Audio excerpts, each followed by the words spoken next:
cilia means eyelash and the word flagella means the whip.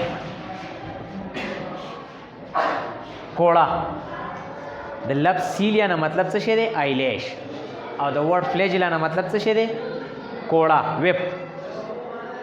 څاورو مورو لخرو مرو دی چې خلق راچي. ټیک شو.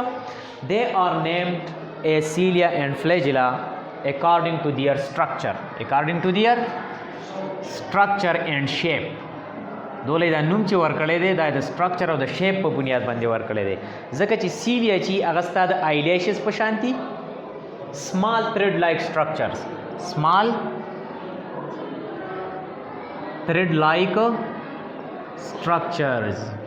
او flagella چې دا long hair like structures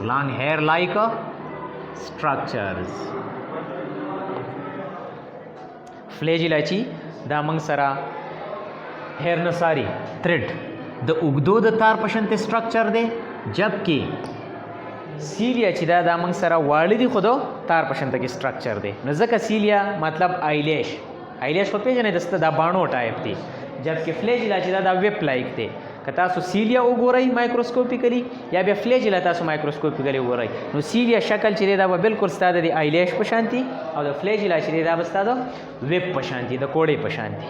ټیک شو.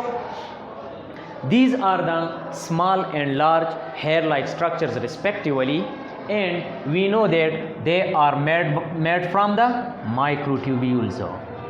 By structure या by composition دا موږ سره د څه نه جوړي؟ د microtubules نه. پرون موږ وی کنه چې centrioles help in the formation of cilia and flagella, and centrioles themselves are made up of microtubules.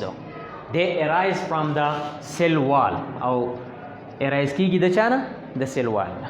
ټیک شو. د نمبر په لحاظ باندې سیلیا اینڈ فلیجلا چې دي دا ډیفرنٹ دي. په بعضې سیل کې د سرې نه فلیجلا یي نه، په بعضې سیلز کې یو فلیجلا یي، په بعضې کې دوی، په بعضې کې درې، په بعضې کې ډېرې. ټیک شو. لکه فلیجلا زیاتره په بیکټیریا کې موندې کېږي. داسې بیکټیریا شته چې په هغې کې موږ سره یو فلیجلا د مانوټرایکس ورته وایي. داسې بیکټیریا شته چې په هغې کې د سره فلیجلا نشته ایټرایکس ورته وایي. بیکټیریا چپټر کې په ډیټیل باندې انشاءالله ویو. لوپوټرایکس هغه بیکټیریا چې د هغې د یو طرف نه ډېر زیات فلیجلا راوځي. امپیټرایکس دی چې د هغې د دواړو طرف نه راوځي، او پیریټرایکس دی چې ټول بیکټیریا چې دا هغه په فلیجلا باندې څه کور دي. د بیکټیریا د هر د طرف نه تا سره فلیجلا راوځي. جی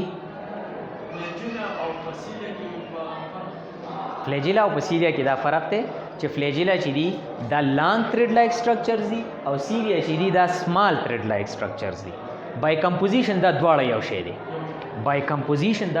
شی دی. ما د دواړو په کمپوزیشن کې مایکروټیوبیولز لیکلی دی او زه سټرکچر لراشم تاسو ته پته ولګي. ښه پوه شوئ پې کلیموډوموناس کې تاسو سره دوه فلیجلا یي. ټیک شوه. دغه شانته کې مختلف سیلز چې دي په هغو کې سیلیا موندې کېږي خو د هغې تعداد چې دی هغه په هنډرډز او په تاوزنډز کې. پیرامیشیم شوه. ټیک شوه.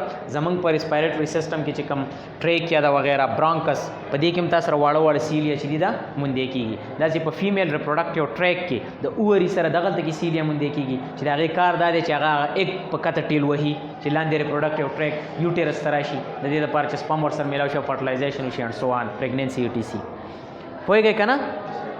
By structure موږ وی چې cilia and flagella both are made up of microtubules. دواړه چې دا د چا نه جوړي؟ د microtubules نه. او دې microtubules چې دي په دوو پیټرنز کې ځان ارینج کړي، په دوو پیټرنز کې. ټیک شو. ته یو cilia یا flagella داسې کټ کې دا فرض که cilia د یا flagella د مدې ځای کې کټ ووهې او بیا دا ما د مایکروسکوپ لاندې زه ګورم. ټیک شو. نو د مایکروټیوبولز به په دوو طریقو باندې ځان ارینج کړی. څنګه؟ د ایکزونیم په شکل کې او د ډپلټ په شکل کې. ایکزونیم او د ډپلټ په شکل کې. ایکزونیم څه شی دی؟ په ایکزونیم کې هم تاسو سره 2 مایکروټیوبولز دي. څو مایکروټیوبولز دي؟ 2. خو دا ایکزونیم د فلیجلا یا د سیلیا په سنټر کې واقع دی. د فلیجلا یا د سیلیا په سنټر کې واقع دی، جبکې د دې نه غیر چاپیره 9 ډوپلیټس د مایکروټیوبیولز. مطلب نه برانچز او په هر برانچ کې تاسو سره دوه مایکروټیوبیولز مونږ کېږي لکه څنګه چې موږ تاسو ته وی چې سنټریول چې دی د 9 ټریپلټس نه جوړ دی نو داسې دی د 9 ډوپلټس نه جوړ دی خو د دې په سنټر کې تاسو سره دوه مایکروټیوبیول ځان ارینج کړی دی او هغې ته موږ څه شی ویو اگزونیم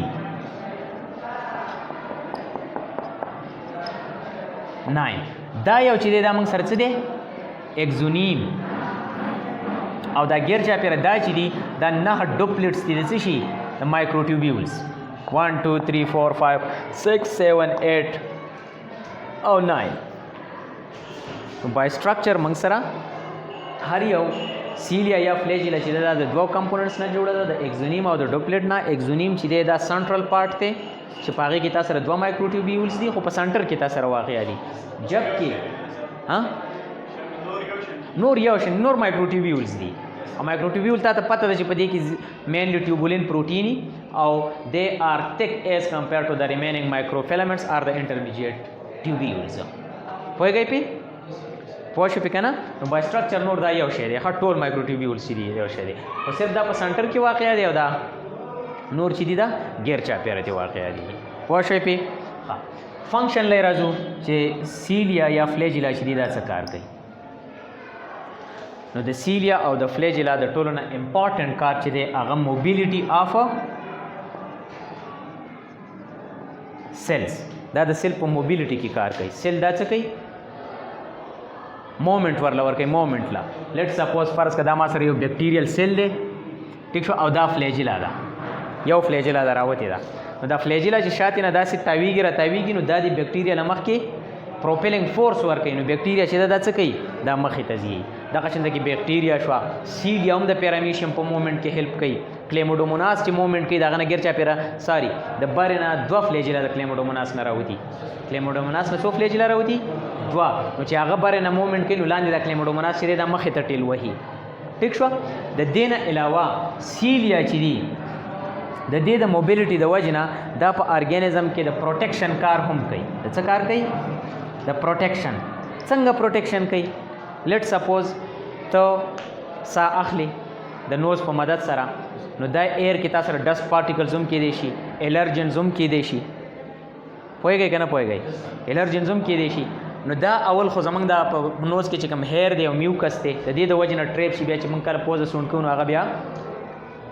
وځي د هغې سره خو که نه په بعضې کیسز کې دا ډسټ پارټیکلز یا دا پولنز ETC ستا انټرنل بریدنګ سسټم ته ریچ چې دی یا پونچ چې دی هغه هم واخلي نو په ټریکیا کې ټریپ شو فرض کا یا په پیرنګس کې نو په ټریکیا کې لیټ سپوز دا ټریکیا دې ځای کې ټریپ شو نو په دې ټریکیا کې واړه واړه سیلیا او هغه داسې مومنټ کوي نو د هغې د مومنټ د وجې نه په قلاره قلاره دا ډسټ پارټیکل یا د الرجین یا د میټل دا چې دی دا رو په بره راځي د دې ځای نه دا دلته کې دغلته نور سیلیا دلته رو نو بیا واپس ته کوم ایکسټرنل بریدنګ پارټ چې دی ستا د بریدنګ سسټم هغې ته راشي او بیا چې ته واپس کله پوزه سرون کوې پرانجې ETC کوې نو هغه چیزونه چې دی هغه بار ته وځي پوهېږئ پې که نه دغه شانته کې که تاسو فیمیل ریپروډکټیو ټریک وګورئ دا فرض که فیمیل ریپروډکټیو ټریک دی نو دلته کې چې کله اوویولیشن وشي ایګ ریلیز شي نو د اووري نه بهر تا سره واړه واړه سیلیا نو هغه سیلیا مومنټ کوي نو د دغه مومنټ د وجې نه دا ایګ چې دی دا رو څه کېږي